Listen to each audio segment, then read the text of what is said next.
Wrestlemania 40. And as you can see, I have my American Nightmare shirt. Wrestlemania 40 is officially in the books. And in my opinion, this was one of the greatest WrestleMania matches. I gotta look at the camera. My eye just naturally wants to go towards the screen for some reason. I don't know why. So if I'm not looking at the camera, that's why.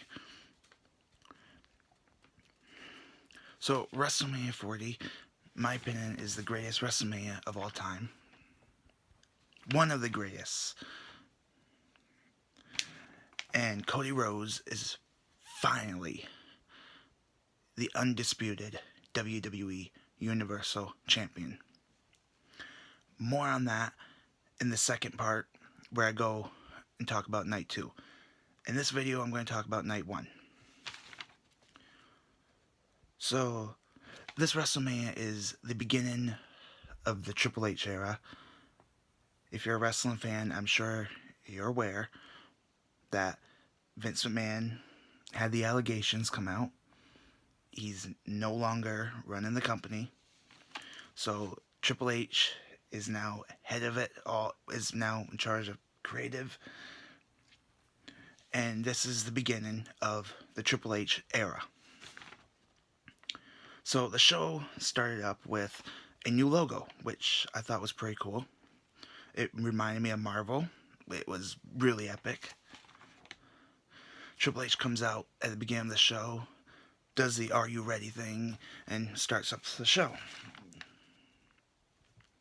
So the first match of the night was Rhea Ripley versus Becky Lynch. And they both had pretty cool entrances. Becky had her little book entrance. Rhea Ripley came out with the band, which I thought that was pretty awesome. This match was pretty cool. I liked it a lot. I give credit to Becky Lynch. Apparently she was wrestling with a strip throat. That was pretty cool. Well, not cool, but you know. Credit that she still went on with the match. The show goes on. Rhea Ripley was like super over tonight. Or on Night 1. She definitely is going to be a major factor in the future. She already kind of is. I think what's next for her is at SummerSlam. She's going to end up facing Trish Stratus. But Rhea Ripley, this is probably one of her best WrestleMania performances. So was last year. She's becoming a big star in WWE right now. And I think maybe Rhea Ripley is almost ready to go off on her own again. It was a little bit hard because couldn't really tell who was the good guy and who was the bad guy in this match. There was like no clear heel. You could tell. But yeah, this was a pretty good match. The next match was the tag team ladder match. So for those of you that saw my WrestleMania predictions, I picked DIY. I made a mistake. I did not realize that both titles were on the line, that they were splitting the titles. So we actually had two winners. So DIY, they came out with the DX tribute entrance. I thought that was pretty cool. They did not win the match.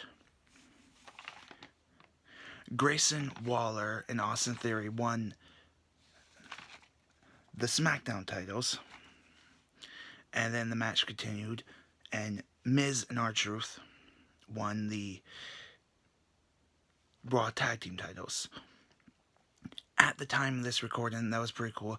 R-Truth, at the time of this recording, but by the time you guys see it, a lot can change, is currently the oldest active champion on the WWE roster. I think he's like 51 or 52 years old. This match was okay. Wasn't the best ladder match. There's been others in the past, but there were some fun moments, especially when R-Truth did the comedic hot tag thing. It's a ladder match. Why are you tagging in? It was a pretty funny moment. Yeah. Next match is Rey Mysterio and Andrade. Dragon Lee was supposed to be in this match, but due to the attack and his injury, which I'm not sure if the injury is real or if it's storyline, Andrade, I might be mispronouncing that, replaced him. And they faced Dominic Mysterio and Santos Escobar. Rey Mysterio and Andrade won the match with the help of NFL players. NFL players came into the ring. They had masks on, didn't know who they were. Take off the masks, and it ended up being, if I pronounce this right, Jason Kelsey and Lane Johnson. Everybody knows who Jason Kelsey is. He is the brother of Taylor Swift's boyfriend. Just leave it at that. This was, whenever you can get celebrities involved in WWE, I think it helps a lot, the company. Jey Uso versus Jimmy Uso. Jey Uso had the Lil Wayne entrance. And then you had Jimmy Uso's entrance.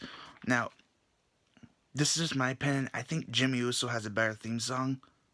But that's just... Jey Uso kind of seems like a rehash of his old song. Just they switched up the lyrics. But this match was pretty good. This match was, like, really good. This was, like... really good. I think in the future they need to face each other again because they kind of remind me of the Briscoe brothers a little bit, of Mark and Jay Briscoe. I think if these two had like an Extreme Rules match, it would be epic. They need to have, I think in the future they should do like a rematch with them like that. This match was pretty phenomenal. Brother versus brother. It was like a very emotional match. The next match, which is one of the matches I was very looking forward to, Jade Cargill, Bianca Belair, and Naomi versus Damage Control. This was Jade Cargill's WrestleMania debut. As you know, she was from AEW. She made her debut, I think, with Shaquille O'Neal, if I got that correctly. And then she won the TBS title. She got released or left the company. And now she's in WWE. And this was her first WrestleMania match. She has a lot of hype behind her. She's going to be a big star in the women's division in the next 2 to 3 for next few years. So she's already getting the star treatment right now in WWE. So I thought this was a pretty cool match. So yeah, so the next match is the IC title, Sami Zayn versus Gunther. Now, this definitely had main event vibes. If there wasn't the Cody storyline going on right now, this probably could have been a main event. So, Sami Zayn doing the Rocky storyline. Under Vince McMahon's booking, I feel like he was never used right. And now he's kind of getting that momentum. He's starting to get back on track to like the way he should have been the last few years. I like the Rocky storyline, how they're making him do like a comeback. And he ended up winning the Intercontinental title. But pretty cool. So, the main event of night 1. So, first off the story. Roman Reigns has been the champion for... was the champion for, let's see, how many days was it? 1,136 days. The longest champion in modern day history. You have Cody Rhodes, who a few years ago left WWE. He pretty much left WWE. Outside WWE, he created AEW. He left. His father was a wrestler. His father passed away.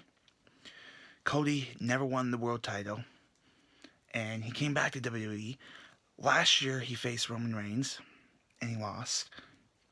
So this year was really about finishing the story for Cody. In my opinion, this is one of the greatest storylines in modern day history. I don't know how WWE is going to be able to top it. So night 1, we had Cody and Seth versus Rock and Roman Reigns. And if The Rock and Roman win, it would be Bloodline rules, which means everybody on Roman Reigns, all the Bloodline, would be able to interfere. Pretty much means that the main event of night 2 would be a no holds barred match. So right off the bat, Rock definitely had cuss words. I think, well, PG era seems to be coming to an end. WWE's been like PG since 2008 because of the Chris Benoit incident. Not going to get into that on here. But we have Rock. It was actually 2007. But Rock definitely had cuss words. I noticed that. Like, I really like how, like, The Rock, I noticed that, like, his trunks had, like, they were like a tribute to his Attitude Era days. So this was a pretty cool match. And The Rock ended up winning. He used the weight belt and he pins Cody Rhodes, which is important because in my night 2 video, I'll get into the Raw after Mania. So it pretty much sets up Bloodline rules for the next night. This was kind of like Avengers Infinity War. I think I pronounced that. I think that's correct. This was like night 1 part. I liked how, like, it bleed into the next night. How the main event of WrestleMania night 1 was impactful on what happened on night 2. So, oh, and The Rock, the night before at the Hall of Fame, was given the People's Champion, like an actual official belt. Curious if he's going to defend it. I don't know. I really like The Rock's new entrance. It's pretty cool. It makes him look like a movie star. Well, he is a movie star. I like some of the camera effects. It looks like they were introducing some new camera effects into this year's WrestleMania. Night 1 I thought was pretty good. Between the two nights, I don't think night 1 was as good as night 2, but it was good still nonetheless. So this pretty much was my night 1 review. And I'm going to do night 2 in a separate video. If you notice me wearing the same shirt in the next video, it's because I'm immediately filming it right after I finish this one. So you guys will see the night 2 review next week. So stay tuned for that. Remember to leave a like, comment, subscribe, turn on the notifications, or you don't have to. It's really up to you. Don't want to tell you how to live your life. But, yeah. Stay tuned for next week.